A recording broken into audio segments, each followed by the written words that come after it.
Hello everyone, welcome back to Diya coaching classes. आज हम science and technology के current affair MCQ 2025 देखने वाले हैं। इस लेक्चर में सिर्फ एमसीक्यू सॉल्व नहीं करेंगे, लेकिन उसके रिलेटेड जितनी भी एक्स्ट्रा इन्फॉर्मेशन है वो भी करेंगे, ताकि ये जो टॉपिक है वो इसी लेक्चर में आपका पूरा कवर हो जाए। सारे एमसीक्यू जरूर देखना, लर्न करके जाना, लास्ट तक लेक्चर को जरूर देखना, क्योंकि काफी इंपॉर्टेंट एमसीक्यूज हम आपके लिए लेकर आए हैं और ये सारे करंट अफेयर से ही हैं, जो कि हर साल कंपटीशन एग्जाम में पूछे जाते हैं। शुरू करते हैं। लेक्चर पसंद आए तो प्लीज लाइक, शेयर और चैनल को सब्सक्राइब जरूर कर देना। फर्स्ट क्वेश्चन आपका यहाँ पर हो जाता है, इसरो ने जनवरी 2025 में शुक्रायन 1 को किस ग्रह के अध्ययन हेतु लॉन्च किया? क्वेश्चन का आंसर अगर आपको आता हो, अगर आप करंट अफेयर पढ़ते हैं और आपको ऑलरेडी पता हो, तो आप कमेंट सेक्शन में भी लिखते चलना, जिसकी वजह से आपकी प्रैक्टिस भी हो जाएगी कि नहीं, हमको ये क्वेश्चन आते हैं। तो यहाँ आपका ऑप्शन बी शुक्र यानी वीनस राइट हो जाता है। इसरो ने जनवरी 2025 में शुक्रायन 1 के अध्ययन के लिए इस मिशन को लॉन्च किया है। क्वेश्चन नंबर सेकंड से पहले हम इसके इंपॉर्टेंट पॉइंट्स देख लेंगे। हमने जैसा कहा कि सबके इंपॉर्टेंट पॉइंट्स हम यहाँ देखेंगे। अब देखिए इसका मिशन क्या है। तो जो शुक्र है उसके वायुमंडल की गहन अध्ययन के लिए इसको यहाँ पर भेजा गया है। किस रॉकेट से उसे भेजा गया है? LVM-3 से उसको भेजा गया है। अवधि कितनी है मिशन की? 4 साल तक। और मुख्य फोकस कौन सी गैस का रहेगा? यहाँ पर फॉस्किन गैस की खोज का यहाँ पर फोकस रहेगा। सहयोग किस किसने दिया है? यूरोपीय देश भी इस मिशन के भागीदार हैं। क्वेश्चन नंबर सेकंड यहाँ पर है, फरवरी 2025 में भारत का पहला स्वदेशी AI चिप किसने लॉन्च किया? है ना, किसने लॉन्च किया? तो यहाँ पर ऑप्शन बी आपका CDEC ने लॉन्च किया है। ऑप्शन बी करेक्ट हो जाता है। देखिए इस चिप का नाम जो रखा गया है वो आर्यभट्ट सेकेंड रखा गया है, आर्यभट्ट 2। उपयोग क्या है? ये सुपर कंप्यूटर और डेटा सेंटर में उपयोग किया जाता है। मिशन क्या है? सेमीकंडक्टर इंडिया मिशन का हिस्सा बन गया है। क्षमता 30% तेज है विदेशी चिप्स से, और निर्माण पूरी तरह भारत में ही डिजाइन किया है और भारत में ही बना है। क्वेश्चन नंबर थर्ड है, मार्च 2025 में गगनयान के तहत पहले भारतीय मानव मिशन में कितने यात्री शामिल हुए? तो यहाँ पर आपका ऑप्शन B3 राइट हो जाएगा। मार्च 2025 में गगनयान के तहत पहले भारतीय मानव मिशन में 3 यात्री शामिल हुए थे। देखिए यहाँ पर मनुष्य को पूरी पृथ्वी की निचली कक्षा में भेजना है। तो लक्ष्य क्या हो जाएगा कि निचली जो कक्षा है उसमें भेजना है। अवधि क्या है? ये 3 दिन का अंतरिक्ष में, 3 दिन बिताएंगे अंतरिक्ष में। सुरक्षा इसमें व्योम मित्र रोबोट का परीक्षण सफल रहा है। लैंडिंग वापसी में कैप्सूल अरब सागर में गिरने यानी उनकी लैंडिंग होगी। महत्व, भारत मानव भेजने वाला चौथा देश बनेगा। भारत जो है मानव भेजने वाला चौथा देश बनेगा। क्वेश्चन नंबर 4 है, यहाँ पर अप्रैल 2025 में चर्चा में रहा निसार उपग्रह किन 2 संस्थाओं का संयुक्त मिशन है? अप्रैल 2025 में चर्चा में रहा निसार उपग्रह किन 2 संस्थाओं का संयुक्त मिशन है? तो यहाँ आपका ऑप्शन बी इसरो और नासा राइट हो जाएगा। इसके रिलेटेड देखिए प्रकार क्या है। यह है एक रडार इमोजी ग्रह है। कार्य क्या है? पृथ्वी की सतह में बदलाव की मैपिंग करना। तकनीक इसमें ड्यूल ब्रेन रडार का उपयोग हुआ है। और आपदा, यह भूकंप और सुनामी की भविष्यवाणी करेगा।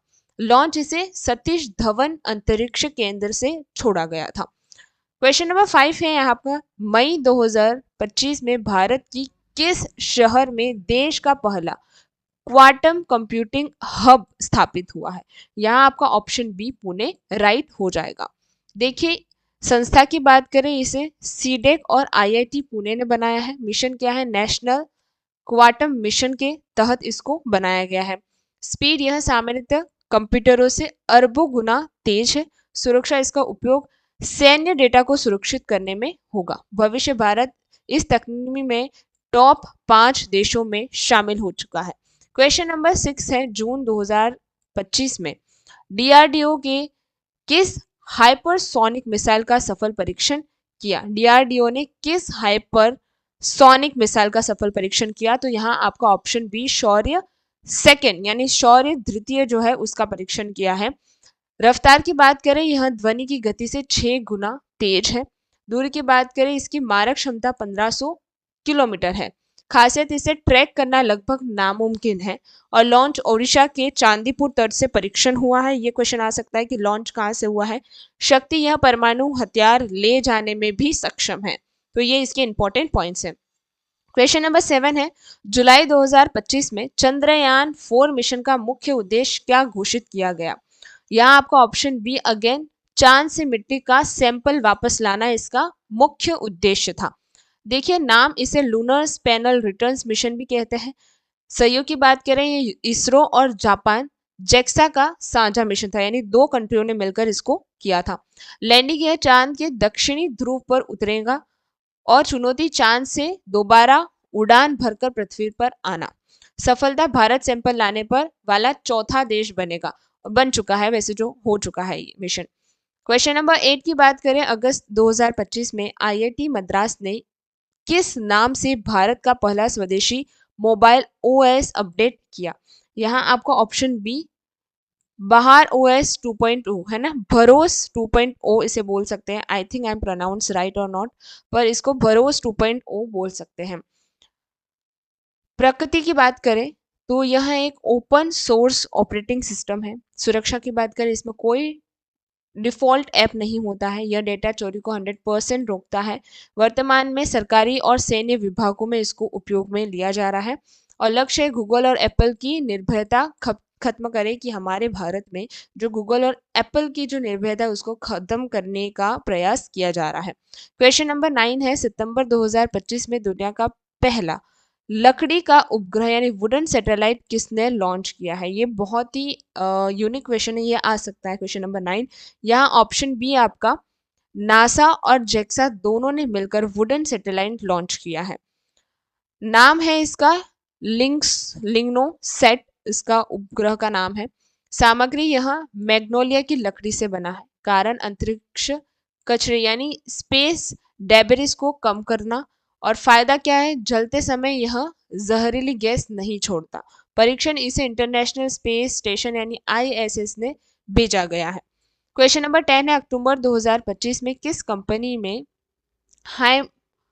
हाइमोनियड रोबोट ऑप्टिमम जेन डैश 3 का प्रदर्शन किया? तो यहाँ आपका ऑप्शन बी टेस्ला राइट हो जाएगा। देखिए यहाँ पर यह इंसानों की तरह घरेलू काम कर सकता है। एआई की बात करें, इसमें फुल सेल्फ ड्राइविंग एआई का उपयोग हुआ है। विजन एलन मस्क का लक्ष्य इसे हर घर तक पहुंचाना है। क्षमता 20 किलो तक वजन उठा सकता है और सेंसर इसके हाथ में इंसानी स्पर्श जैसे सेंसर भी है। तो ये बहुत ही इंपॉर्टेंट क्वेश्चन हो जाता है कि ऑप्टिमम जेन 3 का प्रदर्शन किसने किया? तो टेस्ला ने किया, ये भी आप याद रखिएगा। क्वेश्चन नंबर 11 है, नवंबर 2025 में भारत के सबसे शक्तिशाली सुपर कंप्यूटर का दर्जा किसे मिला है? तो यहाँ पर आपका ऑप्शन बी एरावत 2.0 राइट हो जाता है। नवंबर 2025 में भारत के सबसे शक्तिशाली सुपर कंप्यूटर का दर्जा एरावत 2.0 को मिला है। रैंकिंग की बात करें, ये टॉप 500 में शीर्ष स्थान पे है। क्षमता की बात करें, इसकी गति 200 पेटाफॉल्ट से अधिक है। उपयोग की बात करें, मौसम पूर्वानुमान और एआई रिसर्च में इसका बहुत ज्यादा उपयोग है। स्थान की बात करें, इसे सीडेक पुणे में स्थापित किया गया है। तकनीकी, यह पूरी तरह से स्वदेशी कूलिंग सिस्टम पर आधारित है। नेक्स्ट क्वेश्चन 12 है, यहाँ पर दिसंबर 2025 में इसरो ने किस रॉकेट के पुनः प्रयोज्य यानी रियूजेबल संस्करण का सफल परीक्षण किया? तो यहाँ पर आपका ऑप्शन बी जो है RLV या फिर डैश लेक्स 3 यहाँ पर हो जाएगा। RLV डैश लेक्स 3 हो जाएगा। उद्देश्य क्या है? उपग्रह लॉन्च करने की लागत को कम करना, क्योंकि इसे रीयूजेबल किया गया, वापस यूज किया, तो इसकी वजह से लागत कम हो जाएगी। कार्य की बात करें, रॉकेट अंतरिक्ष में जाकर वापस जमीन पर लैंड करेगा। नाम इसे पुष्पक यान भी कहा जाता है। सफलता, भारत ने सटीक ऑटोमेटिक लैंडिंग हासिल की है। भविष्य में स्पेस शटल मिशन आसान होंगे। क्वेश्चन नंबर 13 की बात करें, वर्ष 2025 में चर्चा में रही 6G तकनीक का परीक्षण करने वाला पहला देश कौन बना? तो यहाँ पर आपका ऑप्शन बी चीन राइट हो जाएगा। वर्ष 2025 में जो चर्चा में 6G तकनीक रही है उसका परीक्षण चीन ने सबसे पहले किया। स्पीड की बात करें, यह 5G से 100 गुना अधिक तेज है। फ्रीक्वेंसी, यह टेराहाइट्स लहरों पर काम करता है। लॉन्च, चीन ने दुनिया का पहला 6G परीक्षण उपग्रह छोड़ा है। भारत ने 230 यानी 2030 तक 6G लॉन्च करने का लक्ष्य रखा है। उपयोग, हेलोग्राम कॉलिंग और रिमोट सर्जरी में भी इसका उपयोग होगा 6G का। क्वेश्चन नंबर 14 यहाँ है, अक्टूबर 2025 में भारत की किस मिसाइल ने शिप टू शिप घातक संस्करण का सफल परीक्षण किया है? तो यहाँ आपका option B BrahMos NG right हो जाएगा। यह मूल ब्रह्मोस से 50% हल्की है, मतलब जो मेन है उससे वजन में ये हल्की है 50%। स्पीड की बात करें, इसकी रफ्तार मंच 3.5 यानी अति ध्वनिक है। मारक की बात करें, इसकी रेंज 450 किमी तक बढ़ाई गई है। फिटमेंट की बात करें, इसे तेजस और सुखोई विमानों में लगाया जा सकता है, तो ये एक बहुत ही प्लस पॉइंट हो जाएगा। निर्यात फिलीपींस के बाद वियतनाम ने इसमें रुचि दिखाई है, तो पहले इसे जो बाहर के देश है वो भी इसे इंपोर्ट करना चाहते हैं। लास्ट क्वेश्चन आज का हो जाएगा क्वेश्चन नंबर 15, दिसंबर 2025 में दुनिया की पहली एआई एम्बेसडर किस देश ने नियुक्त की थी? तो यहाँ आपका ऑप्शन बी हो जाएगा यूएई, सॉरी ऑप्शन सी होगा यूएई राइट हो जाएगा यहाँ पर। देखिए नाम इससे एआई एम्बेसडर का नाम विक्टोरिया है। विदेशी जो दस्ताव है या फिर डिजिटल वार्ता का प्रबंधक के लिए इसे कार्य में लिया जाएगा। मंत्रालय इसे एआई मंत्रालय के तहत नियुक्त किया गया है। क्षमता यह 100 से अधिक भाषाओं में संवाद कर सकती है और उद्देश्य कूटनीति में तकनीक का अधिकतम उपयोग भी कर सकती है। आई होप आपको ये क्वेश्चंस बहुत ही पसंद आएंगे, साथ ही में आपकी परीक्षा के लिए भी बहुत ही हेल्पफुल रहेंगे। तो आज हम यहीं पे समाप्त करते हैं, ऐसे ही काफ़ी ज़्यादा क्वेश्चंस हम आपके लिए लेकर आएंगे। उसके लिए आपको हमारे चैनल को अभी सब्सक्राइब कर लेना है और बेल आइकन ज़रूर दबा देना, ताकि फर्स्ट लेक्चर जो भी होगा वो आपके पास आ जाएगा। Thank you very much for today.